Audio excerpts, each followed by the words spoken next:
The First World War began slowly. Nations were pulled into conflict over several days, dragged by alliances, obligations, and hesitation. Decisions passed through diplomats, generals, and monarchs before armies finally moved. The war lasted 4 years. 16 million people died. The Second World War moved faster. German expansion triggered violence across Europe in a matter of hours. Governments collapsed before they could fully respond. The war lasted 6 years. 85 million people were killed. The next World War will not unfold over days. It will not unfold over hours. It will begin in 4/10 of a second. That is the time required for a missile launch to be detected by modern early warning systems. Once that detection occurs, the war has already begun, whether anyone has agreed to fight it or not. A full nuclear exchange would not last years. It would not last months. It would last approximately 72 minutes. By the time it ends, billions of people would be dead or dying. The war would conclude before most of the world even understood what had happened. There would be no Fourth World War, not because of restraint, but because the capacity to wage one would no longer exist. This is not a story about ideology or aggression. It is a story about compression. Modern nuclear war is built around speed. Every system involved, detection, confirmation, authorization, retaliation, exists to reduce human delay. The assumption is simple and unforgiving. Hesitation risks annihilation.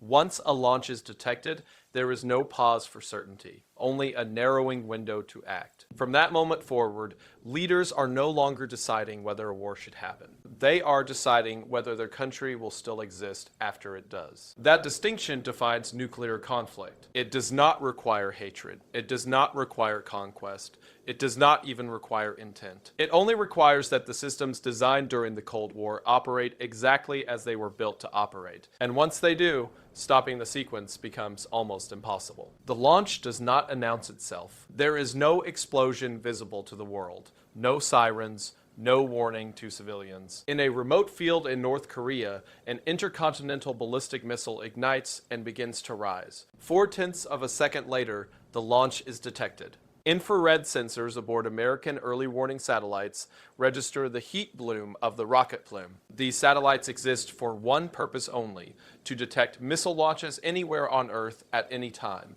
The system does not know intent. It only knows heat, trajectory, and speed. Within seconds, the data is transmitted to ground stations. Automated filters discard noise. Algorithms compare the signature against known launch profiles. The event is flagged as real. At this stage, no one is panicking. North Korea launches missiles frequently. Many are unannounced tests. An unexpected launch does not automatically mean an attack. For a brief moment, this could still be routine. That moment does not last. As additional data arrives, the system begins to measure the missile's plume size and ascent profile. The trajectory is steeper than usual. The burn pattern is longer. The direction is wrong. This missile is not headed into the Sea of Japan. It is not aimed at the Pacific. It is traveling east. At this point, the launch is no longer treated as ambiguous. The alert level escalates automatically. What began as a data point now becomes a potential existential threat. The countdown has begun. The warning propagates through the U.S. defense system in seconds. 3 command centers become active simultaneously. The Pentagon begins coordinating national defense and continuity procedures. U.S. Northern Command starts analyzing homeland impact scenarios. Strategic Command, STRATCOM, assumes primary control of the nuclear response. STRATCOM is the critical node. Its responsibility is not prevention. Its responsibility is retaliation. As data streams in, officers attempt to determine whether the launch represents a test, a mistake, or a deliberate strike. But key information is still missing. Ground-based radar cannot yet see the missile. It has not risen above the horizon. For several minutes, the United States is effectively blind. All conclusions must be drawn from satellite data alone. Despite this uncertainty, internal clocks have already started. The red clock begins counting down the time until impact. If the missile is aimed at the continental United States, it will reach its target in roughly 30 minutes. There is no way to stop that clock. What matters now is whether another clock can be started in time. As the missile continues its ascent, satellite tracking becomes more precise. Within 30 seconds of launch, trajectory analysis removes any remaining doubt. The missile's path is consistent with a strike on the eastern United States. The likely target is Washington, D.C. This creates an immediate crisis. A single missile does not make strategic sense. A true first strike would involve hundreds of warheads launched simultaneously to overwhelm defenses. One missile suggests something else: error, desperation, or miscalculation. But intent is irrelevant. If the missile reaches Washington, the U.S. command structure will be crippled. Any response must occur before impact, not after. 5 minutes after launch, the president is awakened. He is informed that an incoming missile has been detected. Radar confirmation is still pending, but the probability of an attack is high. He is also reminded of a fact that no president ever expects to hear under real conditions. He has 6 minutes to decide how to respond. 6 minutes to choose whether to launch nuclear weapons. 6 minutes to determine whether deterrence holds or collapses. 6 minutes to decide the fate of millions, possibly billions of people. There is no time for investigation. There is no time for diplomacy. The system was not designed to allow hesitation. It was designed to ensure that if the United States is attacked, it can still strike back, no matter how little time remains. That is the position the president now occupies. Not a commander choosing war, but a custodian deciding whether his country will still be able to respond once the first bomb lands. If the missile is not intercepted, it will strike Washington, D.C. roughly 26 minutes after launch. The warhead does not hit the ground. It detonates approximately 1 kilometer above the city. At the moment of detonation, a flash of light brighter than anything ever witnessed tears across the night sky. For a brief instant, the center of the explosion becomes the hottest place in the solar system, reaching temperatures of roughly 100 million degrees Celsius. A fireball forms and expands outward at extreme speed. Everything inside this zone, people, buildings, vehicles, roads, ceases to exist. Matter is not burned. It is reduced to dust. Those within the core are killed instantly before sound or pain can register. Outside the fireball, the effects are not immediate, but they are worse. The light blinds anyone facing the explosion within a radius of several miles. Even those with their eyes closed can see the bones of their hands through their skin. Seconds later, an intense wave of heat spreads outward. Washington becomes a firestorm. Curtains ignite. Furniture ignites. Trees ignite, vehicles ignite. People in their beds ignite as sheets, hair, and skin catch fire almost simultaneously. Within 3 seconds, hundreds of thousands of people are burning or trapped in rapidly spreading fires. The majority will not survive more than a few moments. Many will never understand what is happening. 5 seconds after detonation, the shock wave arrives. It moves faster than hurricane winds, carrying extreme pressure. Lungs collapse, eardrums rupture, organs tear loose from connective tissue. People are thrown violently into walls, vehicles, and debris. Buildings fail structurally and collapse inward. Glass, metal, and concrete fragments are launched at lethal speeds, turning streets into killing fields. Survivors of the initial heat are crushed, impaled, or fatally injured. Emergency services do not respond. They cannot. Roads are destroyed or buried. Firefighters and medics are dead, injured, or trapped. Communication systems are gone. Hospitals, if they still stand, are overwhelmed within minutes. Severe burns are everywhere. Third-degree burns require immediate specialized care. The Washington metropolitan area has only a few dozen dedicated burn beds. Tens of thousands now need them. No help is coming. Survival is no longer determined by injury severity, but by pure chance, distance, shielding, and timing. 30 seconds after detonation, the fireball begins to rise. The mushroom cloud forms, pulling debris upward with enormous force. What was once a city, brick, steel, electronics, human remains, is lifted into the atmosphere. As the cloud ascends, it draws air inward, creating violent winds that feed the firestorm below. Loose objects, bodies, and rubble are dragged back toward the center, adding fuel to the inferno. Within a minute, the cloud towers miles above ground zero. Then it begins to fall. Radioactive dust and ash rain back down over the city and beyond. This fallout is invisible, odorless, and lethal. Every breath now carries irradiated particles. By this stage, hundreds of thousands are already dead or dying. Many more will follow, not from the blast, but from radiation exposure in the hours and days ahead. This is the end of the explosion. It is not the end of the disaster. As the missile approaches its target, the United States attempts its final defensive option. The ground-based mid-course defense system is activated.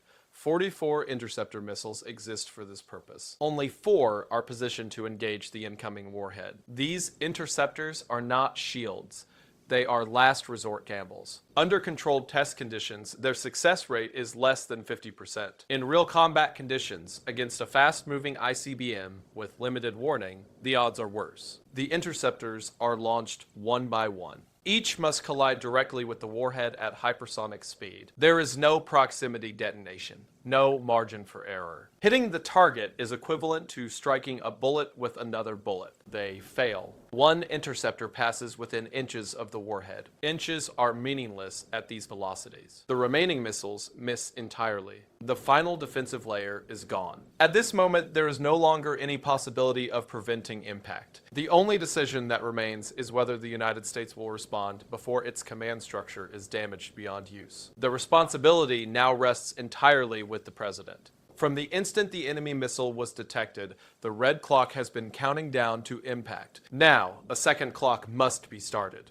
This is the blue clock, the countdown to American retaliation. The blue clock exists for one reason: to guarantee that a nuclear attack on the United States will always be answered, even if leadership is killed and cities are destroyed. Deterrence depends on certainty, not survival. To start the blue clock, the president is presented with the nuclear football. Inside is the black book, a set of pre-planned strike options developed over decades. The targets are already chosen. The weapons are already assigned. The timelines are already calculated. Possible targets include cities, military installations, industrial centers, and nuclear infrastructure. The weapons are drawn from the nuclear triad: land-based ICBMs in hardened silos, strategic bombers on airborne alert, nuclear-armed submarines at sea. All are on hair-trigger readiness. The president does not design a response. He selects from a menu. Advisors argue. Some urge caution, others demand immediate action. Communication attempts are made to Russia and China. Russia does not answer. China warns that retaliation risks regional fallout and escalation.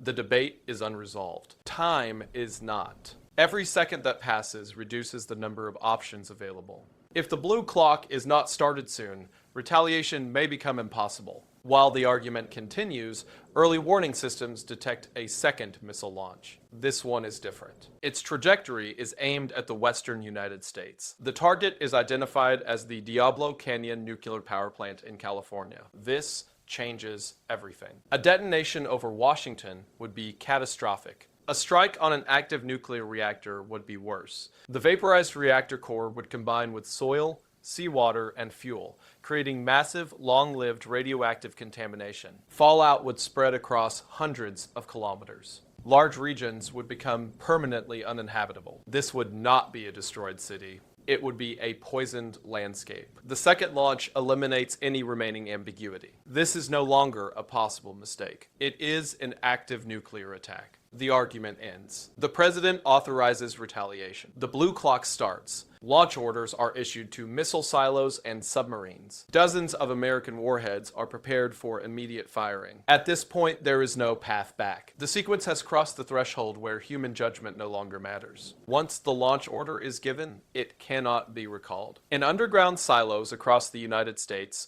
missile crews receive encrypted commands. 2 operators authenticate the order independently. This process has been rehearsed thousands of times. Most of the time, nothing happens. This time, the engines ignite. Minuteman III intercontinental ballistic missiles leave their silos within seconds. From submarines submerged in the oceans, additional launch orders are received and executed through low-frequency radio transmissions. The crews do not debate the order. They are not permitted to. Missile operators are trained to act without hesitation.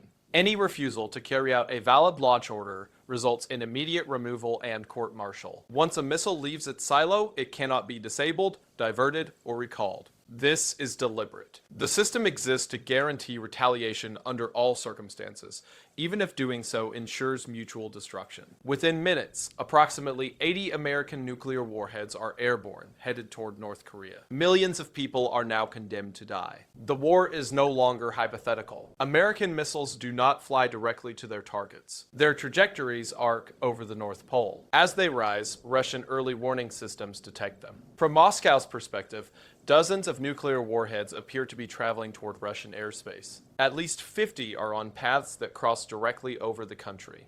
The remaining trajectories are unclear. Russia does not know these missiles are aimed at North Korea. Attempts to contact Washington fail.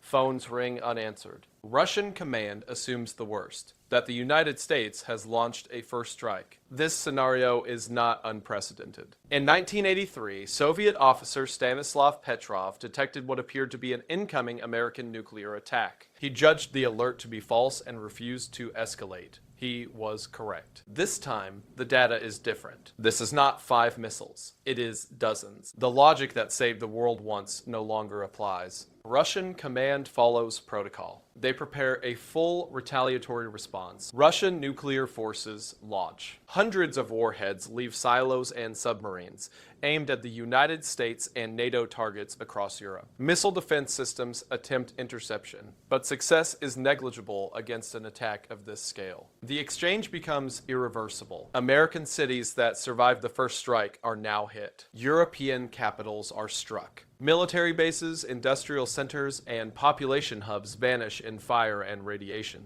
Governments are decapitated. Communication networks collapse. Electrical grids fail. Medical systems cease to function. Within 72 minutes of the first launch, the nuclear arsenals of multiple nations have been expended. Billions of people are dead or dying. This is the end of the modern world. What follows is not recovery. It is aftermath. The nuclear exchange ends quickly. Its consequences do not. In the hours that follow, what remains of hospitals fill beyond capacity, if they still exist at all. Electricity is gone. Clean water is unavailable. Medical supplies are exhausted almost immediately. Survivors arrive in numbers no system was built to handle. Many no longer resemble people. Severe burns, radiation exposure, crushing injuries, blindness, internal bleeding. Surgeons amputate without anesthetic. Instruments are reused without sterilization. The dead accumulate faster than they can be removed. Most bodies are never buried. There is no manpower to spare. Within days, the cause of death shifts. Fire and blast injuries give way to dehydration, starvation, and disease. Sewage systems have collapsed. Contagion spreads unchecked. Cholera, dysentery, and typhus tear through weakened populations. Radiation sickness peaks weeks later. Hair falls out. Organs fail. Internal bleeding begins. Some die quickly, others deteriorate slowly, over months as cancers develop and immune systems collapse. Those who sheltered underground emerge to a landscape they no longer recognize. Cities are silent. Infrastructure is shattered. Agriculture has failed. Crops are irradiated or frozen. Every meal becomes a risk. As soot and debris injected into the atmosphere spread globally, temperatures drop. Nuclear winter begins. Sunlight weakens, growing seasons vanish, entire regions become uninhabitable. Starvation claims billions more than the bombs ever did. Civilization fragments. Governments cease to function. Education disappears. Written language degrades as survival replaces memory. Trade collapses. Isolated communities regress to pre-industrial conditions. Humanity survives, but diminished, scattered, and permanently altered. No one will ever know why the first missile was launched. No one in what remains of North Korea will know why the United States retaliated. No one in what remains of Russia will know why their missiles flew. Intent no longer matters. What matters is that once the sequence began, it could not be stopped. This was not the result of hatred. It was not the result of ideology. It was the result of systems designed to act faster than thought. Doctrines that punished hesitation, and weapons that cannot be recalled once launched. Nuclear war does not require evil. It requires procedures. History did not end because someone wanted the world to burn. It ended because every step that followed the first launch was considered rational at the time. 72 minutes after the beginning, the modern world was gone. What remained was not victory, only silence, radiation, and survivors who would envy the dead. And that is why nuclear war cannot be won. It can only be prevented.